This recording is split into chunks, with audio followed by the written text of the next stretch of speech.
we saw the possibilities of a new order and the hope that each of us has to build a new world order. The embryo of a political union. It is not new, and it is not order. I have a PhD in political science. I taught English at the University of California for 34 years.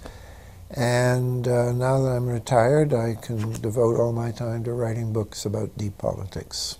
With the development of the atomic bomb, people worried about the decapitation of the American government.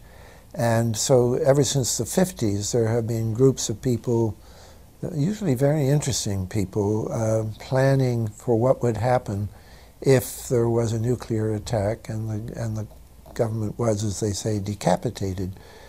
And under Reagan, that planning went off in a new direction. Two of the key people doing the secret planning then were Cheney and Rumsfeld, although Cheney was just an ordinary congressman under Reagan, and Rumsfeld was the CEO of a drug company, but they were empowered to consider. They worked with Oliver North, and it was called Plans for the Suspension of the Government. And they changed the conditions. There was a special executive order which said it would no longer be for an atomic attack, but for any emergency. And that's why it was possible for COG actually to be instituted for the first time on September the 11th, which of course was not an atomic attack. By that time, Cheney and Rumsfeld had been working on the planning for 20 years. And in the late 90s, neither Cheney nor Rumsfeld was in the government. They were both CEOs of corporations. What this means, the only way the best evidence we have about it is to go back to when Oliver North was quizzed about it in the Iran-Contra hearings, and he was asked if he was working on plans to suspend the American Constitution. And the chairman of the committee, the Iran-Contra committee, banged his gavel and said, "We can't go into that in a public session," which sort of corroborated that he knew what was being talked about and there was something there. I think that many of the things that are most disturbing that we've seen since 9/11, the end of habeas corpus, warrantless detention, warrantless surveillance, and above all, preparations for martial law. Those are things that were described about this planning back in the 80s, and we've seen them all come to fruition since 9/11. So in my book, The Road to 9/11, I speculate that this is part of the COG plan that was implemented. The fact is we don't know, Congress doesn't know, and when Congressman DeFazio of the Homeland Security Committee saw that the state of emergency authorizing this had been renewed yet again in 2007, and that there were COG provisions in the classified annex, he asked to see them, and he was told he didn't have the clearance to see them. And then the Homeland Security chairman on stationery officially asked and was told that the committee didn't have the clearances to see what the COG planning was. So that this is we're getting to two levels of government here. One level of government where we have checks and balances, what we call the constitutional government, and a higher level of COG government where the constitutional authorities are not allowed to go.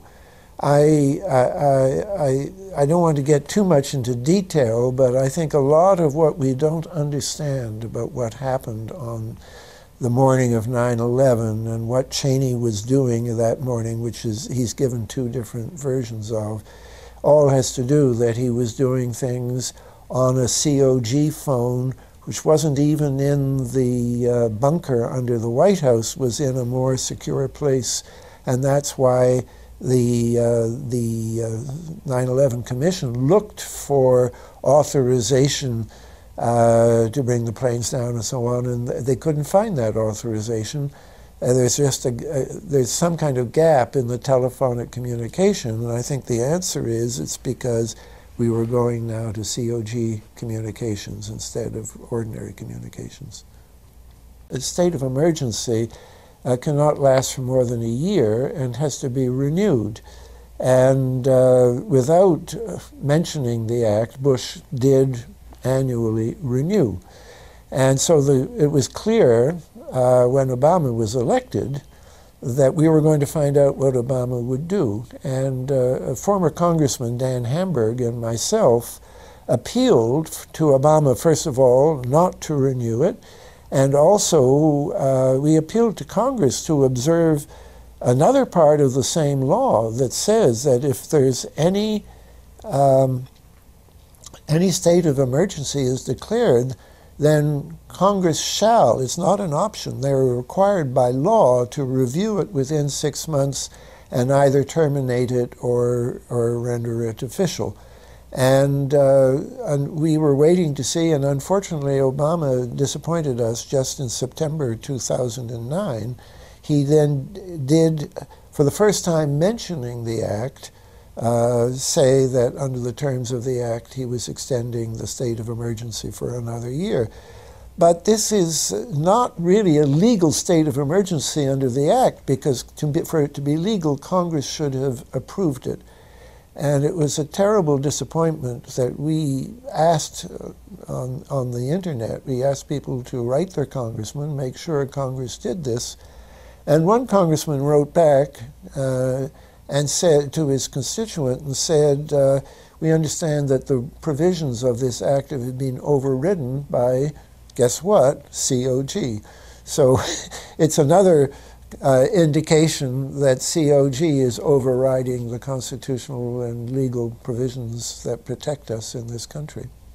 The word parapolitics, I defined it in my book as, with the CIA in mind, forms of politics in which accountability is consciously diminished. Now, the word is caught on. It's being used by all kinds of people, and it's being used slightly differently today, mostly because of what's happened in Colombia.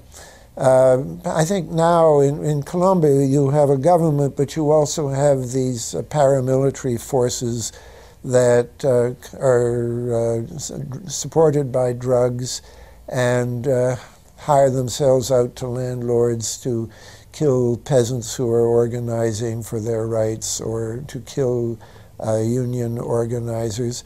There are two executives of an American company, the Drummond Coal Company, who face indictment now because they hired these para people to do this. The state is so, it's such a topic of discussion in Colombia. They keep calling the state and the para-state. The politics, which is what goes on in Congress and in Bogota, and the parapolitics, which is what's going on in the countryside when these drug forces are enforcing.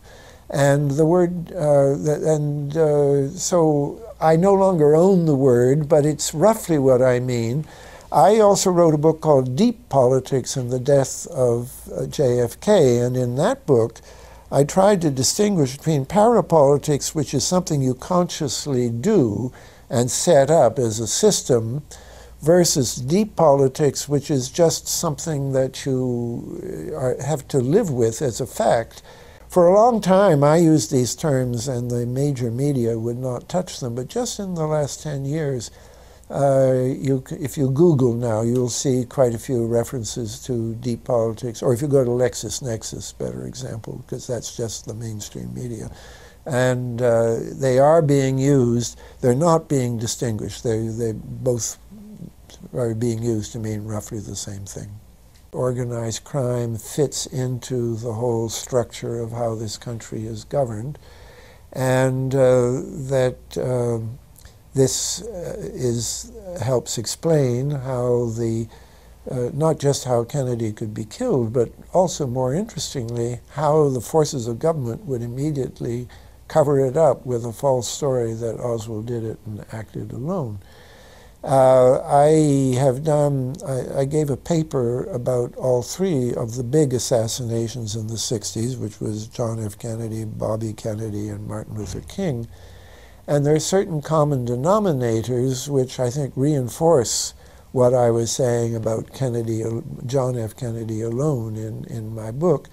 One is that you find that there's a drug aspect to all three of those killings. There's an organized crime aspect to all three of them.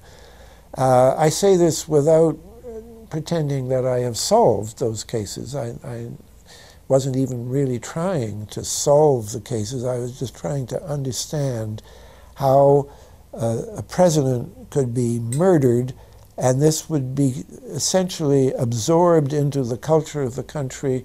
We have a guy who's officially blamed for it. Most people don't believe that Lee Harvey Oswald, well, they may believe he pulled a trigger, but they don't believe that he was a lone assassin. And yet, most people don't particularly care about it. We're just having to live with that. I call these events deep events. We've become accustomed to the idea that every now and then something is going to happen, and we just know from the beginning we're not going to get to the bottom of it. And the more they happen, the more reconciled we've become to this state of affairs. The obvious recent example, of course, is 9/11. Nobody's claiming we've got to the bottom of 9/11. Even the two chairmen of the committee are saying that there was a lot of falsified information given to their commission, and that the CIA didn't, they relied very heavily on information from the CIA, which they weren't able to deal with the raw data, and they now realize that the CIA was covering up to some extent in their interviews. They were relying on data that came from people who had been tortured, which means that on the face of it, it was not very reliable data. So there's a lot of people who recognize that we don't know the truth about 9/11, but here is an event which has changed the whole constitutional situation in this country, and once again we're not being allowed to look at it. People are fighting very hard to get a really independent, for the first time, a really independent investigation, and it's proving extremely difficult to do.